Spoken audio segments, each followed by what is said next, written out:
That's why they also went with the Lucian first pick as well. Well, Lissandra's still up, and we saw in OGN, Lissandra does exceptionally well. So much. Okay. Yeah, really good against Gnar, and it's a flex pick as well. Yeah. Also very interesting that they're going for the Lucian first here. Typically, when we've seen on 420 the games that have taken place so far, it's normally the Corki that's prioritized. Of course, Lucian does have that early, like, kind of larger laning presence. The fact that Janna's up too, that Lucian-Janna lane can be a real problem for Corki pre-6. Yeah, I'm actually surprised that they picked Corki in their first rotation. I mean, they wanted to be ambiguous with their picks maybe, but I mean, you already know that they pick Lucian, and they're not going to be going for Corki unless they play it randomly mid. So I'm surprised they didn't pick up Janna or maybe one of the better contested supports. Can teams somewhat get themselves into trouble coming in saying, this is what we want, no matter what they do, we'll kind of pick these anyways? Oh, very much that so. Corki pick? That's like the CLG blue strat. You just go in with the one strategy, and then you tunnel on that strategy, and then it all falls apart, and you're screwed. Yep. Oh, God. All right, so we actually get the Irelia on the other side. Saying you're thinking Maokai, what's this kind of turn the tables for you? I mean, Irelia is like a pretty decent pick at a Gnar. It's kind of an even lane depending on the jungler. So I guess because they saw that Gnar was picked up, you can't pick Maokai into Gnar, and like you have to 2v1 it at that point. So maybe they're not confident in their 2v1. Because, of course, they lost their team captain. Maybe they're not confident in like the shot calling and the lane rotation. So they're probably just going to play this game standard with the Irelia against the Gnar. I am really surprised that Janna has fallen this far down the draft already. But the Braum pickup with that Gnar, if you're looking for a massive CC combo, that could be devastating. You could win the game in one shot. And also, the Xin Zhao. This is a jungler I have not seen on this patch yet at all. I mean, he's like he's okay because he can sustain up in the jungle, and he's really brutal level 2 and level 3 gank. If he gets in on you and you don't have flash up, you're just dead instantly. Yeah. But the one problem with Xin has always been that your only option is to go in the fight, and once you're in, you're in. There's no way. There's no way. Pretty much have to ult and hope you're out of it. Yeah, so it makes fighting over wards and things like that really difficult. I'm not too big of a fan of it. Also seeing the Alistar pickup, that's I was just going to mention that. for like a melee champion like Xin Zhao to play against. I'm also a little concerned just because Xin Zhao, in terms of ults, doesn't have great synergy with Gnar and Braum. If you're knocking everybody away. That Syndra pickup at the end, that's one of PowerOfEvil's most like prominent champions. That guy plays a mean Syndra. Syndra's also a very good pick into LeBlanc as well. You can hit LeBlanc with the stun as she's coming in, and you can actually stop her from shifting back on her. I remember Pobelter doing that in the LCS. We were saying, oh man, crazy stuff.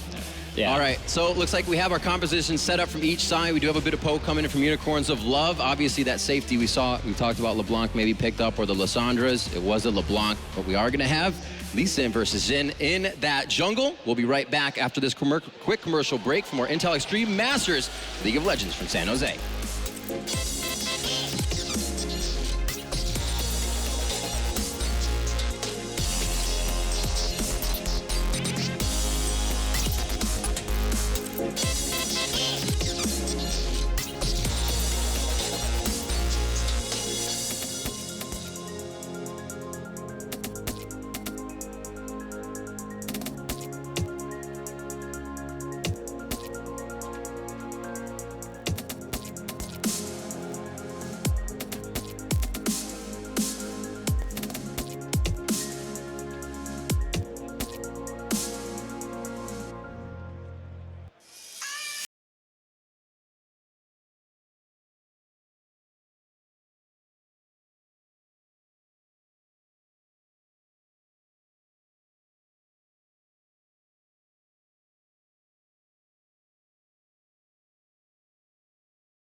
Welcome back to the Intel Extreme Masters here in San Jose. I'm Joe Miller, joined here on the caster desk with none other than Lee Demon Smith and Joshua Jatt. So guys, great to be back in this little tri-cast. You know, it's been a couple of years by now since we actually first tried this one out, and hopefully we got better since then. Well, yeah, I mean, you posted a tweet of it the other day. It was old. I'm glad you sorted your hair out now. It's all good. It's Joe has his hair much again. cleaner. Mine grew back. Yours grew back as well, yeah. So it's, the IPL 5. We're all back here in the Intel Extreme Masters San Jose. And obviously, we have some fantastic matches ahead of us. Best of threes all the way. Can't complain about that. Yeah, and we should talk straight about this first game because obviously picks and bans already coming down. Jatt, were there any surprises in there? I want to see how the Xin Zhao plays out. Only because I've actually been seeing a fair bit of it when I'm watching like other regions play on the 420 patch. He is one of the sleeper junglers because he has fairly good sustain, and I want to see what his early gank presence is like, and particularly which jungle enchantment he builds. Whether he goes for the Devourer with the attack speed or the Warrior with the attack damage, because I think both could have their uses here. And that's one of the big things. Obviously, that's the main focus for patch 4.20. It is clearly all about the jungle. What do we think here? Obviously, we've got Kikis coming in. Kikis is, for those that don't know, is probably the most veteran player on this team by a mile. Back in 2011, we were at World Cyber Games and we were casting Kikis in, I can't even remember the Polish team name back then. It was XMYM, I think they were. XGBT. XGBT, yeah. But it had the MIM players in it. That was it. Well, that's what it was. I mean, it became the MYM team. Obviously, they went on, got into the LCS. But Kikis was back there. He's been through about 25 teams since then, all around the side. But they're back in the LCS. Yeah. And this is a very experienced team. That man on your screen there, Maplestreet, we saw him coming out in his beautiful entrance to where he nearly fell off the stage. Yeah, Maplestreet and Dodo. This bot lane, it's a completely new bot lane. Obviously, we heard Snoopy talking about it, how the fact that Nazgul is not there, and he's normally the shot caller for Lyon Gaming, that's got to be a big impact on this team, surely. It's going to be a big mystery how Lyon Gaming performs in here because, believe it or not, they're one of the older teams in League of Legends as well as far as how long they've been around. These guys competed in the International Wildcard Tournament in 2013. They've competed in WCG, the last League of Legends WCG. You could say they actually did okay, exceeded expectations there. And there's almost no expectations for them right now. The fact that they're using different bottom lane, the fact that they will be playing in English, which a lot of them should be able to do. Seeiya in particular was a North American solo queue player, dropping in and out of the top ranks whenever he was playing on the server. So they're going to have some experience right there. And they're going up against the wildcard team, right? Unicorns of Love. They had to ban Poppy to try and control the situation. I'm excited to see these guys play here. And that's a great thing about Unicorns of Love, you know, fresh into the LCS. We know they've got the caliber, but how much of a caliber? It's nice to see a team coming through that almost is an unknown package overall. And I think a lot of people are tipping Unicorns of Love, especially with all the changes and, you know, certain recent changes, you know, with Fnatic falling to pieces and what have you. Tipping these guys to actually do really, really well in the spring split of the LCS next season.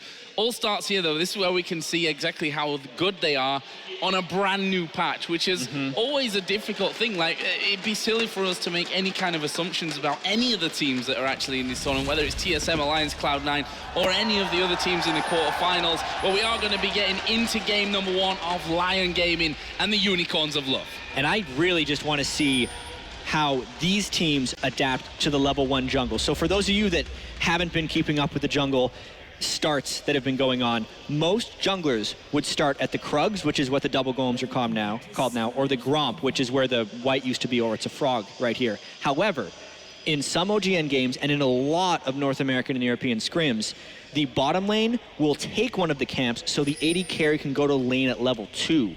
Which then creates a very predictable jungle route by the other player. So obviously it's going to be this evolving chess match, and I'm just wondering where it starts here. Are we already on the second or third step? Or are we literally just going to see junglers with a standard start and no jungle invading? Early on, they're really just trying to scout out where everyone is with the defensive lines. I'm very sad that the game designers didn't pull through Freak's best invention, honestly, that a lot of people didn't really know about, which was, of course, Larry White on the left and Barry White on the right. I mean, they were the best names ever, but unfortunately now they're just Gromps, which, you know, not quite got the same ring about them. But here we go. It is going to be a Gromp start, as you can see. It looks like for Proky and Thyak. It's going to be obviously a good, strong leash. He's going to probably smite that start of that one, and as you said, ooh, this could be a different one. The jungle starts are being dictated by the bottom lanes here, because both of the bottom lanes are wanting to take the AD carry for level 2. The way this works, if you guys want to do it at home, is the support, since they start with nothing but health potions pretty much. If you do the right mastery, you can get 4 potions. You can see Dodo7 has 3 biscuits and a mana pot. They just tank the damage while the AD carry kills it. They go away right at the end, give all the experience to the AD carry, and use the health potions to recover. They end up missing 1 or 2 minions in lane, but the fact that the AD carry is level 2 would win them the lane if the other team didn't end up doing it. Sometimes they share. We'll see what they do. They're going to share. Yeah, sharing that one out, and that will bring Lyon into that bottom lane. And this is a really, I think, a factor for Lyon that we can't really say just yet what's going to happen there, whether they're going to be dominant in lane, you know, being a pair that have been together for a while now, or whether Unicorns of Love are going to have the strong point there. We see Thyak actually getting his blue buff at level 2 now after his little start over by the Grump. Kikis also on his red on the top side with that Xin Zhao. And you really have to track health potions on junglers on their first clear as well. Oftentimes, they will back after 3 camps, but a jungler like Xin Zhao would have the sustain to be able to either go for some early counter jungling or really pick his own path. But as you said, Joe, yes, if there's going to be an advantage here for Lyon, it might end up coming from the bottom lane duo. And let's talk about the mid lane, because we haven't really had a good look at them. Seeiya versus PowerOfEvil. Now, PowerOfEvil came through as honestly somewhat of a superstar in Europe. Someone that I am very excited to see if they do get through, if he can face off against Bjergsen, but he's got to get through Lyon right now. And this is something we've seen a lot of over in OGN. We've seen the LeBlanc versus Syndra battles. We saw a fair amount of it back in Season 4 as well, or 2014 season. Yeah, it's a very tricky matchup, because if you miss that stun, you are pretty screwed. I pretty much just only see LeBlanc win it, right? You can get by with Cinder. I've seen Voyboy have some really good Cinder games against it, but then by the end of the game, someone will dodge one of the stuns and go instantly kill him. Yeah. Now that LeBlanc doesn't have the silence, obviously the matchup is a good bit more balanced, but we'll have to see here. Kikis going to get some help, and a stun is landed. Stun is down, and can they actually lock him up? There's a W coming out, and Kikis getting in there. The chain was already down, and Seeiya not actually burning a flash there, which is, yeah, I suppose, the best that could really come out of that situation. First gank coming down, Seeiya is able to just walk back. It would have been nice if Seeiya could have somehow burned his distortion before that gank happened, if Kikis wanted to actually have a chance. The fact that he had LeBlanc passive and his distortion up made it pretty much impossible. And if Kikis would have continued the gank, he would have actually been chained under turret range and ended up giving up a kill. So it was a well-played counter. Oh, it's a good gang down the bottom, though. Can they lock on towards Hylissang? Hylissang gets away. Can they turn it around? Vardags going to put the pressure down on towards Dodo. Will get the stun, but there's no damage to follow through. And that was just a simple reaction to the gank in the mid lane. Kikis returning back to the jungle in that top lane. Has yet to go back and buy. Now he's going to go back. He's been a long time in that jungle before buying. Yeah, and we also see the first of the new items here at Intel Extreme Masters coming out. Ranger's Trailblazer for Thyak. Jatt, what we're expecting to see from a Lee Sin, and how do you think that's all going to really evolve? I'm going to say on this patch, every single jungle will build Ranger's Trailblazer aside from Warwick. Only because it gives you the reduced smite cooldown. All the pros have been doing this, A, because the sustain is good, but B, you just get more smite buffs. It's better for counter jungling, it's better for clearing, it's better for ganking because you're a higher level and at higher health. So while it's at a 45-second cooldown for smite, once you get that upgrade, everyone's going to be doing Trailblazer. There was Thyak actually walking in. Ward was already down, though, from Unicorns of Love side in the bottom of that river. And we also see the first time that the Scuttler Crab goes down. And obviously that gives you then pretty much free vision plus the speed boost to get in there for a quicker gank. Crab control. At this point in the game, the first crab is really easy to take. Honestly, I don't think it's that important. Generally, junglers shouldn't be ganking through the river anyway because it is usually littered with wards. As far as Lee Sin is concerned, it's actually a great tool for him to sustain since it doesn't hit back and he can heal up a little bit on it. It gives very small amounts of experience in gold. So that was just kind of a thing he was doing to maybe even set up this gank. Kikis on a bit of counter jungling himself, but you can see Thyak is waiting in the wings off the side there. Can he land anything on PowerOfEvil? Seeiya goes in, lands the leash. That's going to catch on towards him. They should lock him down. This could well be first blood. PowerOfEvil, though, gets away. The flash was burned. But wow, they should have had him, I feel that. I feel like PowerOfEvil was incredibly greedy with his flash right there. I think if he could have easily flashed earlier and not had to back immediately afterwards. And likewise, I feel like Seeiya was expecting him to be more free with his flash. Otherwise, I think he would have used the Ignite. That was just a strange gank situation. Well, it means that middle lane should be a bit more of a catch-up for Seeiya since PowerOfEvil had to return home. We talked earlier about this bottom lane, that the fact it might be the strongest part of Lyon's game just due to the fact they brought in Maplestreet and Dodo 8. We'll see about that. Currently, there are a few CS ahead, but by all intents and purposes, pretty level on that front. And there is Thyak actually spotting out that ward, thanks to the buff from the Raptors. I love the Raptor buff in the jungle. It is probably my favorite thing to smite, especially with Rangers Trailblazer, because it gives you so many ward-killing options. Unfortunately, since he consumed the Raptor buff, he didn't know that pink ward was in the brush. If he had still had it, it would have actually alerted him and he would have went to check for it.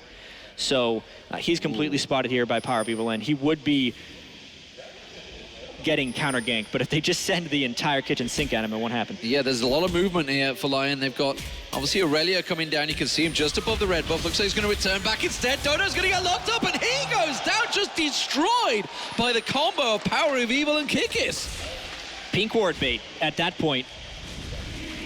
It was just a big mistake by Dodo. No communication from the team right there. And this could very well just give the first dragon to Unicorns of Love, because Alistar was incredibly risky doing that at level 4 as Alistar. However, they have managed to put a bit more presence on that dragon area, and it seems like they've done enough here, Lyon, to stop Unicorns of Love actually finishing that one off. Thyak once again coming around and able to switch things up. Meanwhile, Vardags and Maplestreet going a little bit head-to-head down in that bottom lane, trying to keep control of that lane, or to gain control of that lane, really, because neither of them had solid control of it. That reflected in the CS that's still very, very close. We'll have to see when the first shop trip comes, because Corki and Lucian with different item builds will actually hit somewhat differential power spikes. But to kind of go back to the dragon, we jumped the gun there. We're like, oh yeah, early game kill, 8 minutes into the game, time to do dragon. We're going to have to recalibrate, as well as the players, when exactly the dragon can be taken.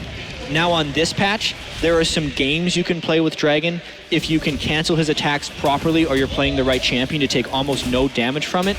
But if you're a little bit pressured by the enemy team, that goes out the window, and the dragon will demolish you early on in the game as far as how much damage he was doing. And that's what happened to Unicorns of Love there. They weren't directing the dragon's auto attacks properly. They weren't bouncing it at all. So when Lyon showed a little bit of defense, they had to back away straight away, because they would have lost a fight even though Dodo was already dead.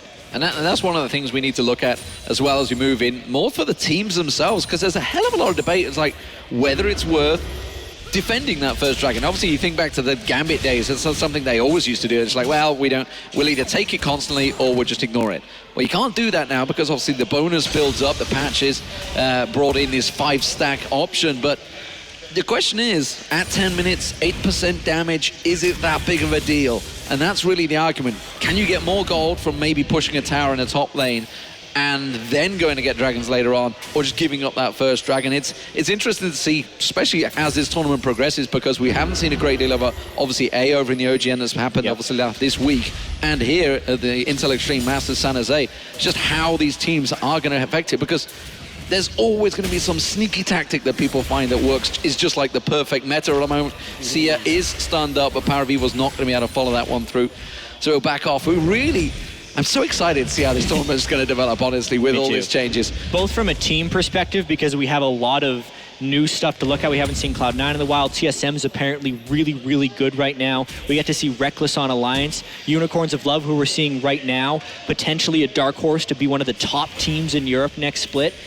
And all the new gameplay stuff. So funny happened, and we missed some action when we talk about it. Yeah, PowerOfEvil there, not able to get away from that, and a lot of crowd control coming out when you factor in that level 7 Lee Sin,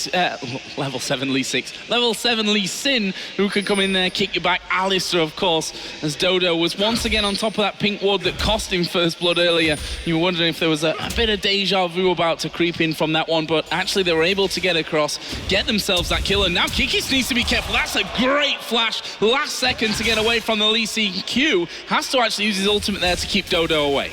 And this is where Unicorns of Love needs to put pressure on Maplestreet. Alistar should not be allowed to roam around like that. And they're going to try that. They're going to go on towards it. One more shot. There it is. They get the kill. Maplestreet goes down. And honestly, going back to Kikis' awesome play, I think he was completely distracting them. They could and should have gone for Dragon back there, but instead he put pressure on that mid lane turret, and they turned around and they had to deal with him. You're absolutely right there. And honestly, Unicorns of Love, even though they got caught out of position, did make the right counter play right there, and it's going to be a bit of a back and forth. Like you said, that dragon is a big curiosity. When are they going to be going for it? Because the judging of the damage from that dragon and exactly when you can take it hasn't really been perfected yet. Oh, and PowerOfEvil may become a target once again. See that Thyak is waiting. However, in the top lane, Proky taking a lot of damage here, gets the stun off onto Vizicsacsi, but there's not enough damage there to actually finish off the kill. Thyak is still waiting in there. PowerOfEvil gets a good stun down, but will it be enough? There is a big knight going down. PowerOfEvil does get kicked, and they trade off 1 for 1. If you're going to do it, that's one way of getting the trade with LeBlanc. I still feel like Seeiya ends up winning that trade, despite him being the first one to fall. Getting the gold from the assist pool, as well as the kill gold, will be their little advantage. Knowing Lee Sin is down on ultimate, though, is now the time for the Dragon. They have the tankiness and potentially the sustain to do so. Yeah, very well played. You can see Maplestreet having to dash away from Vardags. This is one of the battles that we were interested to see how this one was going to work out right now. Hylissang's pushing him, Kikis comes in, dashes, flashes on him, and just melts him where he stands. Maplestreet had no chance. Not once he got hit by the Braum slow, and Kikis was in just the right position. To go back to an earlier question we had about jungle items as well, he's gone with the Devour enchantment. So he is now stacking up magic damage on hit. This is my favorite Xin Zhao build, actually. He's an attack speed-based champion. He will go full tank after this, but still be doing a lot of damage. Let's see how they tank this Dragon aggro, and let's see a steal attempt from Thyak. Oh, he's going to go in there. He's managed to steal it away as well. And I was going to say he gets away from it, but couldn't quite escape. But 1 kill for that first Dragon. Is that going to be worth it for them? Yeah, I think a steal at this point in the game is absolutely worth it. However, the rest of the team is falling pretty far behind. Something we haven't touched on whatsoever is this top lane of Vizicsacsi and Proky. The Gnar is destroying Irelia. We don't see Gnar that often. It's kind of because of this. Yeah, and we don't see Gnar that often because he's just banned half the time. That's one of the new things that, honestly, obviously, he wasn't available at Worlds. PowerOfEvil once again getting caught out. We talked about this. It's a tricky combo in that mid lane. And this tower in this top lane, Porky's, is going down. Vizicsacsi, one more strong push, and maybe this is going to be the siege minion line that comes through. Will be the one to force it back. Hylissang caught out of position. He's going to get locked up. Thyak goes in, just forces him away as he dashes back to PowerOfEvil. The pressure very much on, and it's Unicorns of Love that are starting to apply it. Oh, there is a stun coming down. Vizicsacsi is going to transform. Actually, he's going to knock Proky against the wall. And this is surely a kill. A last-second flash, though, from Proky. Gets him back far enough behind the tower. You have to feel that Vizicsacsi might have been able to follow through on that one and get the kill. Yeah, I just think it was great flash timing by Proky to get away, because once he'd lost the damage from his leap there, flashing in for an auto is pretty dangerous, knowing Irelia has the stun up, but he's getting his job done regardless because he was able to get the solo turret kill. He's up 50 CS, and despite not getting that kill, it's not like he's somehow losing control of the lane. At the moment, PowerOfEvil, good stun straight onto Seeiya. Beautifully delivered there. He has been landing them very well earlier on. Of course, he caught Thyak as he came in from the side. Very good reaction times from him. PowerOfEvil, despite the fact he is up against a very active mid lane that are trying their best to double combo him, is doing a good job of staying alive.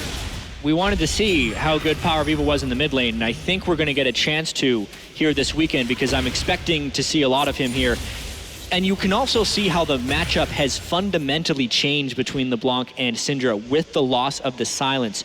During the all-ins, LeBlanc has to be so much more cautious, and it gives so much more flexibility to the Syndra player, PowerOfEvil in this instance, to counter with stuns and get his ultimate off. He no longer has to do it all in a quarter of a second. He can make sure to land the spells in the right time.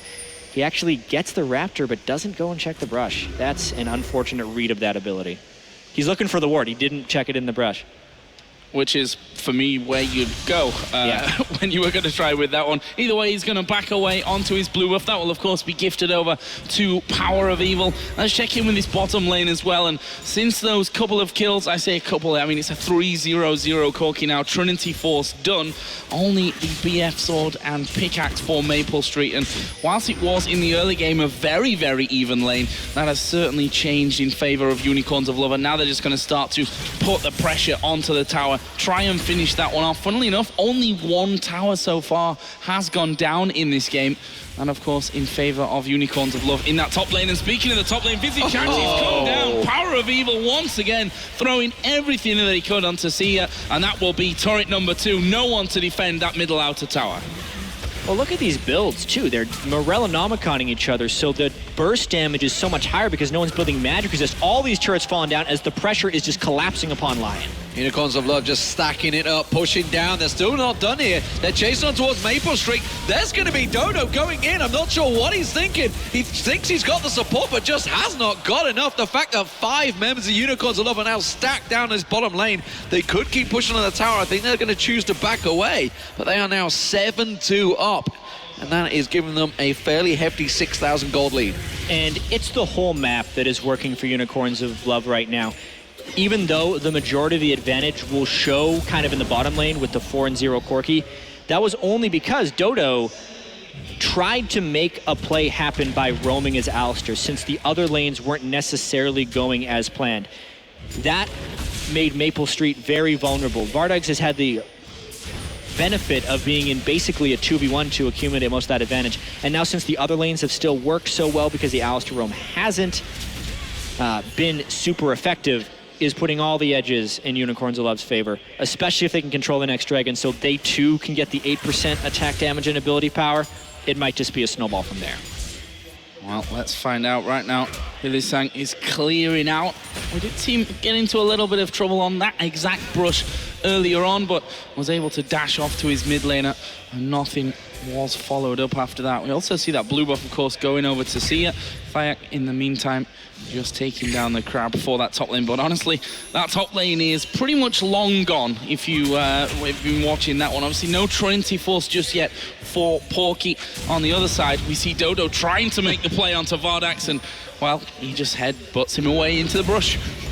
He was actually hoping to interrupt the Valkyrie and hit him backwards, because if you headbutt someone, it will cancel their current move order, but he got far enough away from Alistar that the headbutt sent him in the wrong direction, and he ended up just looking kind of silly. Yeah, this is a bit of a shame. Okay, so Vizicsacsi making his way down. Looks like they're grouping here. They're pushing towards the mid lane. This is a full team push, it seems, for Unicorns of Love. Everybody heading that way. Dragon is up in 15 seconds time, so almost certainly is going to be the focus targets for Unicorns here. Yeah, Kikis with that Raptor buff as well. So when he gets the exclamation mark above his head, he gets oracles for 10 seconds with which he can go and kill any ward. It only activates whenever he's in range of a ward. It is so effective. And honestly, I feel like Lyon is just running into trouble if they try and contest this dragon, because most of the vision control is in Unicorn's favor. And they'd basically just try and get another steal. Yeah, most if not all of the vision is in their favor at this point. There's a 5-man Unicorns of Love team. Xin is on the bottom side, but honestly, they're pretty much just body blocking it. That Q shouldn't be able to get through. And there is the dragon going over to Kikis. He finishes that one off. And now, what are they going to do? They need to deal with Irelia in the top lane, but there is PowerOfEvil flashing in and gets the kill. Seeiya once again going down, and that leaves PowerOfEvil with 3 kills to his name. Proky's still pushing that top lane, but he needs to come back because his mid lane might be in trouble. This is just going from bad to worse. You would want the Irelia to continue that extension, but then because LeBlanc was picked off, they have no way of defending these turrets. Complete control of the Unicorns. Dominant stuff. So tower down, dragon down. So it's 1 apiece in dragons. Got to keep your counter on that one. Of course, it does give that 8% damage and ability power. You see, it's a fairly big buff, especially at the 20-minute mark. When you start getting some of those items in, you can see, obviously, Death by Grasp now completed. So added to that 100+ AP, we an just 8% stack is pretty big. Just got to start thinking about it in terms of absolute gold value right here. Look at the AD carries. They're both sitting around 200 attack damage. You look at a longsword, it's 360 gold for 10 AD, which basically means every point of AD is 36 gold. If you're up at 200 gold and you're getting 200 attack damage, and you're gaining 8% extra of that, we're talking 16 to 20 AD at this point in the game, which is like 700 gold extra per AD carry in damage. Not even talking about everyone else who's benefiting from that ability power. So later in the game, that first dragon buff is immensely valuable. And was Proky just headbutted away, probably for his own good.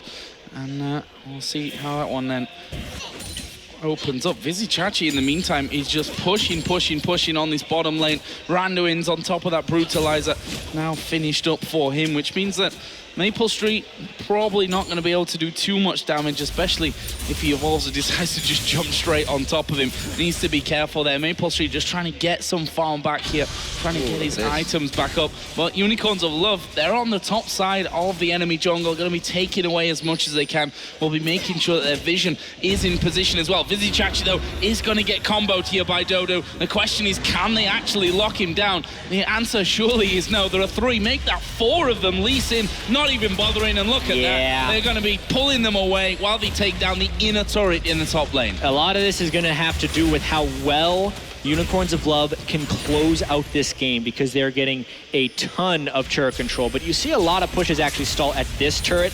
This new laser turret really makes it hard to push unless you have some type of Baron buff. And now with Gnar out of the picture, this could be a good fight. Well, Kikis is just about going down. They do manage to close him out, but here comes the teleport. Vizicsacsi will join the fight. It's back to a 4-on-5 with Unicorns of Love chase on towards this one. They're going to lock on towards Maplestreet. Don't quite get the kill, though. PowerOfEvil putting the damage down. Thyak trying to run through there. He will actually get PowerOfEvil at the backside. They do manage to get a revenge kill. Thyak will go down. They're going to lock on towards the cow. Dodo is down. The laser beam burning away. Hylissang flashes through, taking the damage. Has he got enough? The laser's surely going to take him down. Proky will get dropped. Seeiya comes in, gets 1, gets 2. Can he get the 3rd? Vizicsacsi runs away. And well, Lyon Gaming hang on with a great defense, but just a sloppy attack from Unicorns of Love. Yeah, I'm sorry to say, that is exactly what you don't do with a big turret lead this early into the game. Diving that turret without the benefits of multiple dragon buffs or a Baron for really empowered minions is dumb, because there's so much that happens to you that is bad. The amount of damage that Hylissang took on Braum, he basically died to the turret right there while still not being effective. They gave a ton of kills back right there. And this, wasn't it a 7,000 or 8,000 gold lead before that? The fact that they actually lost a fight and are giving some critical items now back to the side of Lyon kind of opens up a window for Lyon to make a potential comeback. Well, let's see what they try and do to get that comeback in action. Next Dragon will be up in less than 2 minutes' time. And we've already seen the first stack of dragons coming up. Oh, I think that actually was going to safeguard away there on towards there. A flash, though, from Kikis. That was very aggressive. Thyak just flashed instantly away from it. Let's talk about, because we focus on the first stack of dragon here, what comes afterwards and how important are they if you look, you know, in comparison to the other stacks? Not nearly as important, if we can say that. The second dragon is almost an afterthought in your path to getting more dragons, because the third dragon with 5% move speed is really good. 15% damage, bonus damage to minions and monsters is okay. It helps you take Baron faster. It'll wave clear a little bit better. And if you're defending, it's actually somewhat useful because it's very much easier to wave clear. But compared in relative power, I would call it not even comparable. It's like a quarter as great as the first buff. So getting it is nice, but it mainly just empowers them to take other things and stack up the dragon higher and higher. If I were Lyon, I wouldn't care about the second dragon. I would hope that Unicorn of Love thinks I'm going to care about it and farm elsewhere. And maybe opens up an opportunity elsewhere. Seeiya looking, see if he can try and poke someone down. Vizicsacsi is the focus. Does still burn half the hit points off him, and he is the tankiest. Remember, you can see Giant Spell and Randian's Omen in there, so he's got over 2,000 plus hit points that was just burnt away there. It is going to be 30 seconds on the timer. They're going to push this bottom wave in. Of course, there is the final inner turret in this bottom lane, which it looks like is going to be the focus. And Lyon are just not responding to this. They're off towards the middle and top here. So it looks like they're going to try and fast push that mid turret, but they can't. They've got to react. They're going to get down here, but they're too late. That tower is gone. Yeah, definitely seems that way. Lee Sin, Irelia, too far away.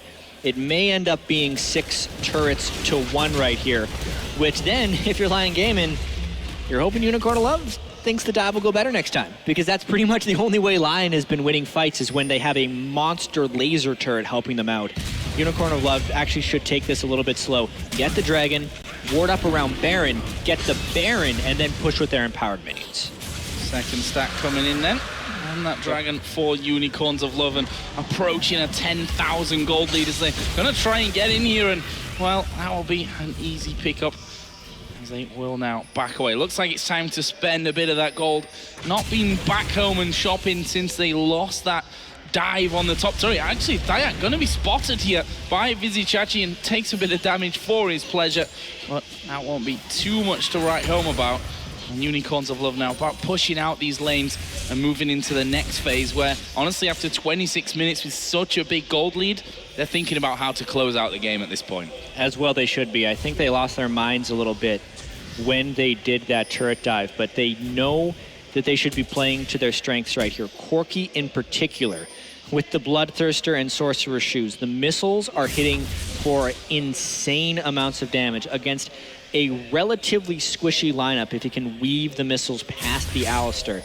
So vision control, poke, and maybe some baiting around the Baron is what they need. And if they can use, I actually haven't gotten to talk about Gnar that much, and one of the reasons he's so strong, A, his lane is great, but B, when he is close to transforming, he demands respect. Because if a Gnar can actually get in on your team and land his ultimate in a good way, the team fight is over, even if you were down a huge amount of gold. So Vizicsacsi needs to have his rage management in a good place, show that actually he's about to transform, and use that power to push Lyon off of positional spots. Well, it seems that Unicorns of Love are going to gather, they're going to push his mid lane, but Lyon are in position to defend this time, so it could well be another siege situation. You can see that Maplestreet's actually picked up a pot. This is something we haven't talked about yet. There's obviously the new pots that were introduced in 420. What do you always go for as an AD carry? Because there's actually kind of two that favor the AD carry right now. I would call them elixirs. Elixirs, of course. No, I agree. They're way more expensive. I'm actually not sure exactly when people are going to be building them in games. A huge amount of poke put off by LeBlanc there. I personally think for AD carries, the Wrath one that gives you attack damage and lifesteal back, basically, is far and away the best one for AD carries. Outside of that, I think there's a lot of choices, but that's a much longer discussion that we may have on the analyst test later. Yes. You never know. Indeed. That's the beauty here as well, that whilst we've got some idea of what's going to happen, what's going to be bought, which way games are going to be won, it's still open to interpretation by these teams. Yeah. We don't know what they've been practicing in secret for the most part. And we may be seeing some funky ideas coming out from these teams, especially as the tournament progresses and we get towards the later stages. Yeah, and we don't know what's good either. The teams don't even know exactly what's good. Right now we're seeing the Lee Sin versus Xin Zhao. Maybe the next team will play Nunu and Vi. Maybe we'll see a lot of these different choices. Lee Sin, I think, is always going to be relevant because of his ganking presence. Xin Zhao, maybe we'll see how his late game transition is, since he does have that stacking Devour, which is giving him more and more magic damage on hit throughout the game. But it's a big learning experience for everyone, which really kind of adds a special little flavor to IEM San Jose here. And I don't feel like Warwick's ever going to get through the ban phase. Well, you never know. He has a few times in OGN, so maybe it's possible. I'm on like a 10-game winning streak, and if I'm on that kind of winning streak, then, you know, there's something strong about it. Yeah, I think I went like 10-1-6 with him. I was like, I shouldn't be playing this well. There's definitely something wrong here. But yeah, look, something I'm actually interested in is the fact that obviously Gnar did get through. Gnar's been pretty heavily banned over in Korea in the last week. Was actually surprised to see it through, but also moving away from the fact that there is obviously an Irelia again, so it's that bruisery top lane. We kind of expected to see the double mages making a strong return in this patch, surely. A little bit. I mean, magic resistance is a little bit harder to mass early since you are just upgrading null magic items. When you get full builds, it's only down a very little bit.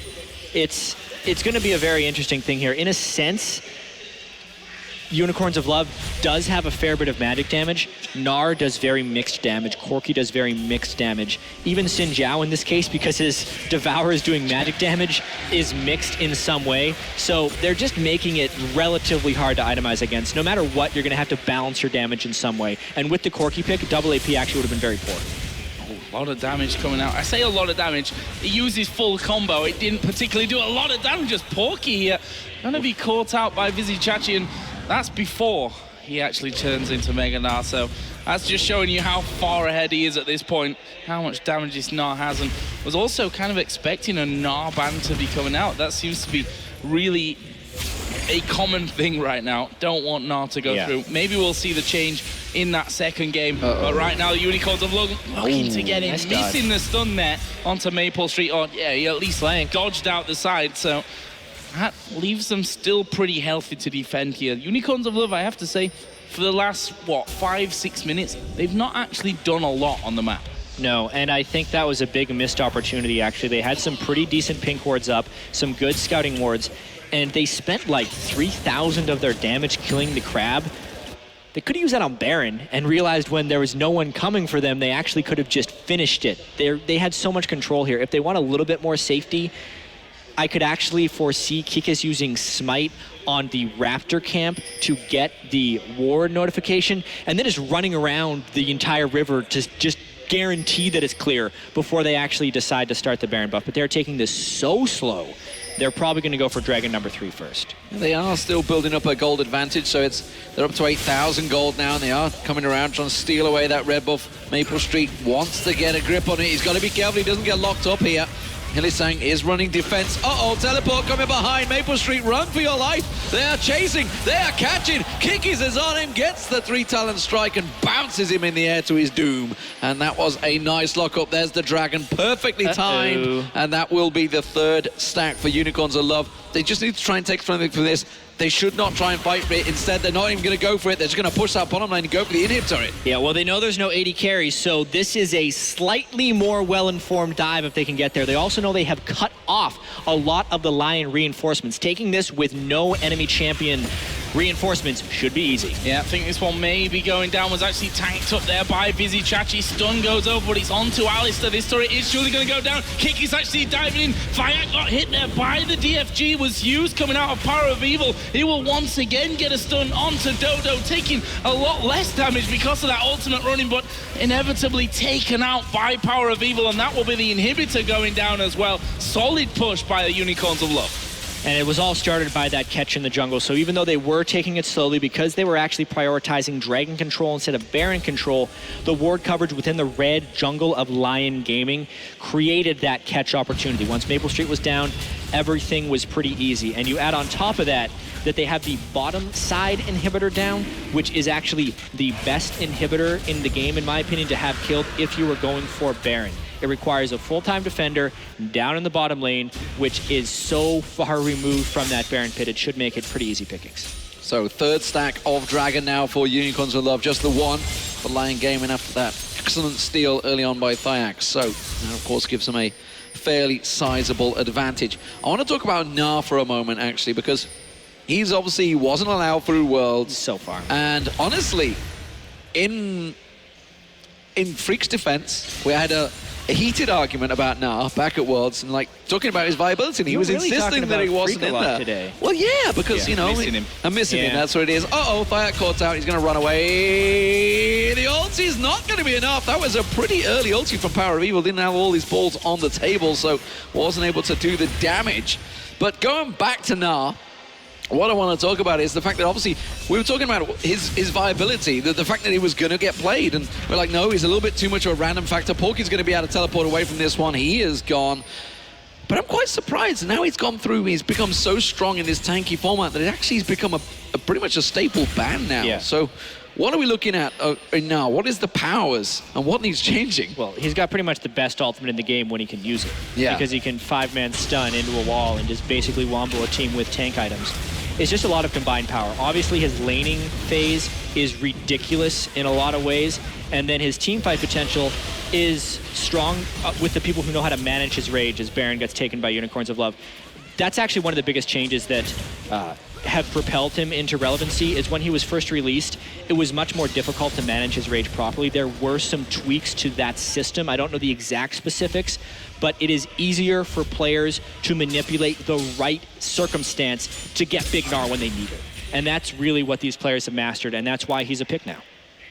And doing pretty well, I'd say, for the Unicorns of Love this game. Over 300 CS, 205. And with that Baron buff on, Unicorns of Love are surely going to be looking to close out this game. They're having to deal here, Lion, with the super minions down on that bottom side. And this is going to be the turret going down. I'm not sure what they can do to really hold on. And we'll see if they even just get Dodo on it. And there we go. Kikis actually going in. Thyak taking a lot of damage, but Dodo actually getting in for a good pulverize here. They've done good damage overall. Vizicsacsi HP is pretty low, and they still see Kikis low there at the backside. There is the shutdown onto Seeiya. They lose Maplestreet. Hylissang is also pretty deep here between the two Nexus turrets, trying to get onto Dodo, but they're going to go in and close out the game. Yeah, the Nexus turrets are going to fall. It looks like Unicorns Aloft will close out game 1 within 36 minutes. And a solid performance. Honestly, they never really looked like they were going to lose that one. They had full control and a very good opening performance in their first stadium event, honestly. There was a lot of pressure on them coming into this. Qualified for the European LCS, weren't sure what this team was going to be like, but so far, they've got game 1 in the belt. It is a best of 3, so we're not done yet. A few jitters once they had the big lead, the one failed dive, but they recovered quite well. I'm looking at Lyon Gaming right here, and they have a fair bit of work to do. Quite honestly, I think they were the weakest expected team to arrive here, so it's always tough to walk in, be expected to not do very well, and to get kind of beaten up in the first game. So Gnar getting let through, I think there's some power things they can adjust coming into the next game, but we're going to have to see. That was a tough loss. Yeah, I think that's